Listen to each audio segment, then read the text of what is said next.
السلام علیکم۔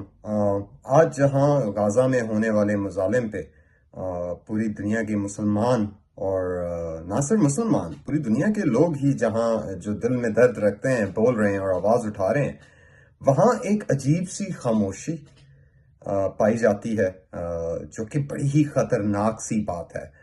وہ خاموشی کہاں پائی جاتی ہے جی؟ ہمارے ملک پاکستان کی لیڈرشپ میں۔ وہ خاموشی کہاں پائی جاتی ہے؟ ہمارے ملک کی جو لوگ اسٹیبلشمنٹ کے بیٹھے ہوئے ہیں اور سر کے اوپر جو اپنے آپ کو محافظ پاکستان کہتے ہیں، ان سرکلز کے اندر ایک خاموشی پائی جاتی ہے۔ ان میں سے آج تک کوئی شخص، ابھی تک تو کسی نے نہیں میں نے پڑھا ہو یا سنا ہو جہاں پہ انہوں نے بولا ہو جی کہ اسرائیل بہت غلط کر رہا ہے۔ تو میرا پاکستانی عوام سے یہ سوال ہے کہ یہ جو اپنے آپ کو مسلم امت مسلمہ کے لیڈر کہتے ہیں، کیا یہ واقعی ہمارے لیڈر ہیں یا ان یہودیوں کے غلام ہیں؟